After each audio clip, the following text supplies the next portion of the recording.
ଆସନ୍ତୁ ଆଜି ପାଠ କରିବା ଶ୍ରୀମଦ୍ ଭଗବତ ଗୀତାର ଆଜି ପାଠ କରିବା ସପ୍ତମ ଅଧ୍ୟାୟ ଜ୍ଞାନ ବିଜ୍ଞାନ ଯୋଗ।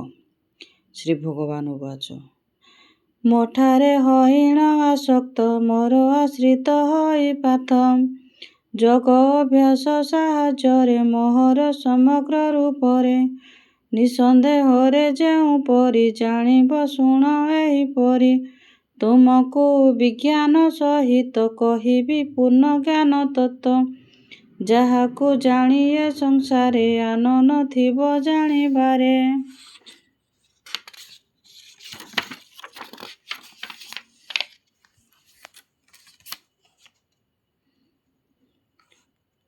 ଜଣେ ସହସ୍ର ମନୁଷ୍ୟରେ ସିଦ୍ଧି ପ୍ରାପ୍ତିରେ ଯତ୍ନ କରେ ତାଙ୍କ ମଧ୍ୟରୁ ମାତ୍ର ଜଣେ ଯଥାର୍ଥ ରୂପେ ମତେ ଜାଣେ। ଆକାଶ ପୃଥିବୀ ମରୁତ ଜଳ ଯେ ଅଗ୍ନିର ସହିତ ମନ ବୁଦ୍ଧି ଓ ଅହଙ୍କାର ଏ ଅଷ୍ଟ ପ୍ରକୃତି ମୋହର ମାତ୍ର ଏ ଅପରାଠୁ ଭିନ୍ନ ଯେ କରେ ଜଗତ ଧାରଣ ପରା ପ୍ରକୃତି ଜୀବ ରୂପା ଜାଣ ଏ ରୂପ ମୋର ବୃଥା ଯେତକ ଜୀବନ ଜଗତ ଏ ଦୁଇ ପ୍ରକୃତିରୁ ଜାତ ସମସ୍ତ ଜଗତର ଜାଣ ମୁଁ ସୃଷ୍ଟି ପ୍ରଳୟ କାରଣ ଶୁଣ ହେ ଧନଞ୍ଜୟ ତୁହି ମୋ ବିନା ଆନ କିଛି ନାହିଁ ମଣି ଯେପରି ଗୁନ୍ଥା ସୂତ୍ରେ ମୋଠାରେ ସେପରି ସମସ୍ତେ ଜଳେ ଥାଏ ମୁଁ ରସ ହୋଇ ଚନ୍ଦ୍ର ସୂର୍ଯ୍ୟରେ ପ୍ରଭା ମୁହିଁ ଶବ୍ଦ ହୋଇ ମୁଁ ଆକାଶରେ ଓଙ୍କାର ହଇଣ ବେଦରେ ପୌରୁଷ ମୁହିଁ ମନୁଷ୍ୟର ହେ ପ୍ରାଥ ଜାଣ ଏ ବ୍ୟବହାର ପବିତ୍ର ଗନ୍ଧ ପୃଥିବୀରେ ତେଜ ମୁଁ ଅଟଇ ଅଗ୍ନିରେ ଜୀବନୀ ଶକ୍ତି ପ୍ରାଣୀଙ୍କର ତପସ୍ୟା ମୁହିଁ ତପୀଙ୍କର ସକଳ ପ୍ରାଣୀର ଅର୍ଜୁନ ଜାଣ ମୁଁ ବୀଜ ସନାତନ ବୁଦ୍ଧି ମୁଁ ବୁଦ୍ଧିଙ୍କ ମାନଙ୍କର ତେଜ ମୁଁ ଅଟେ ତେଜଶୀର ମୁଁ ଅଟେ ବଳବାନଙ୍କର କାମ ଅରାଗ ତ୍ୟକ୍ତ ବଳ ଏବଂ ପ୍ରାଣୀଙ୍କ ଠାରେ ଜାଣ ମୁଁ ଅଟେ ଧର୍ମଯୁକ୍ତ କାମ।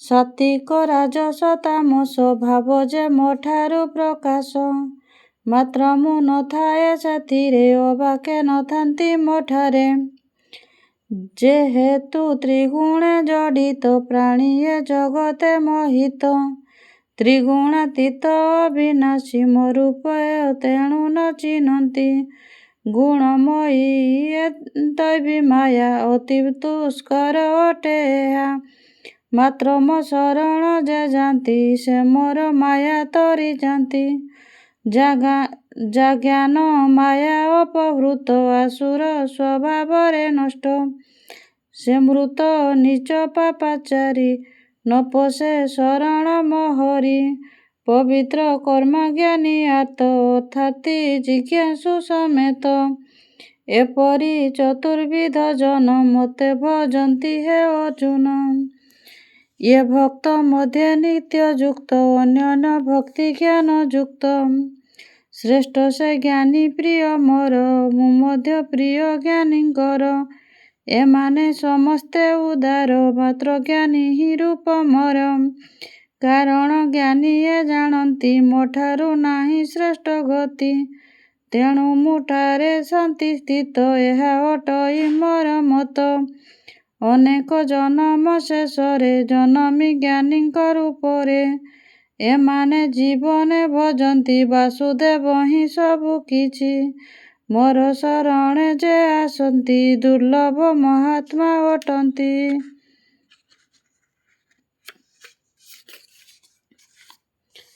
ଯେ କାମ ଭୋଗ ପ୍ରଭାବିତ ଜ୍ଞାନ ତାହାର ଅପହୃତ ନିଜର ପ୍ରବୃତ୍ତି ଅଧୀନ ହୋଇ ସେ ଦେଖେ ମାର୍ଗ ଭିନ୍ନ ବିଭିନ୍ନ ନିୟମ ସାହାଯ୍ୟ ସେ ଭିନ୍ନ ଦେବାଦେବୀ ପୂଜେ ଯେ ଭକ୍ତ ଯେଉଁ ଦେବତାରେ ଶ୍ରଦ୍ଧାରେ ପୂଜା ଇଚ୍ଛା କରେ ମୁଁ ସେହି ଦେବତାଙ୍କଠାରେ ଭକ୍ତର ଶ୍ରଦ୍ଧା ଦୃଢ଼ କରେ। ସେ ଶ୍ରଦ୍ଧା ଯୁକ୍ତ ହୋଇ ନର ପୂଜଇ ଦେବତା ନିଜର। ମୋ ଦ୍ୱାରା ରଚିତ ବିଧାନ କରେ ତା କାମନା ପୂରଣ। କିନ୍ତୁ ସେ ଅଳ୍ପ ବୁଦ୍ଧି ଜନ ପାଆନ୍ତି ଫଳ ନାଶବାନ। ଦେବେ ଲଭନ୍ତି ଦେବ ଭକ୍ତ କିନ୍ତୁ ମୋ ଭକ୍ତ ମତେ ପ୍ରାପ୍ତ। ନ ଜାଣି ବୁଦ୍ଧିହୀନ ନର ଅବ୍ୟକ୍ତ ରୂପକୁ ମୋହର। ପରମ ଅବିନାଶୀ ଛାଡ଼ି ଭାବେ ମନୁଷ୍ୟ ରୂପଧାରୀ। ଯୋଗ ମାୟାରେ ବୁଡ଼ି ରହି ମୂର୍ଖଙ୍କୁ ଦୃଶ୍ୟ ମୁଁ ନୁହଁଇ। ନ ଦେଖିପାରେ ମୂଢ଼ ଲୋକ ଜନ୍ମା ଅବୟବ ରୂପ। ଭୂତ ଭବିଷ୍ୟ ବର୍ତ୍ତମାନ କାଳେ ଯେ ଅଛନ୍ତି ଅର୍ଜୁନ। ସଭିଙ୍କୁ ଜାଣିଅଛି ମୁହିଁ ମାତ୍ର ମତେ କେ ଜାଣେ ନାହିଁ। ଇଚ୍ଛା ଅଦେଶାରୁ ଉତ୍ପନ୍ନ ଦ୍ୱନ୍ଦ୍ୱ ମୋହରେ ହେ ଅର୍ଜୁନ। ବିମୋହିତ ଯେ ହୋଇଥାନ୍ତି ଅଜ୍ଞତା ପ୍ରାପ୍ତ ଯେ ହୁଅନ୍ତି। ମାତ୍ର ଯେ ପୁଣ୍ୟ କର୍ମା ନର ପାପ ହୋଇଛି ନଷ୍ଟ ଯାର। ସେ ଦ୍ୱନ୍ଦ୍ୱ ମୋହହୀନ ହୋଇ ଦୃଢ଼େ ସେ ମତେ ଭଜୁଥାଇ।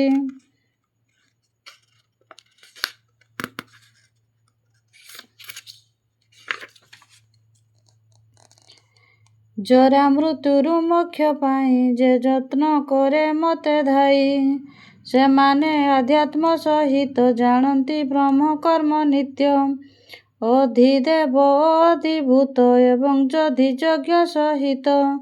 ଅନ୍ତକାଳେ ବିଯୁକ୍ତ ଜିତେ ଯେ ଜାଣେ ପାଏ ସିଏ ମତେ। ଇତି ଜ୍ଞାନ ବିଜ୍ଞାନ ଯୋଗ ସପ୍ତମ ଅଧ୍ୟାୟ। ଓଂ ନମୋ ଭଗବତେ ବାସୁଦେବାୟ।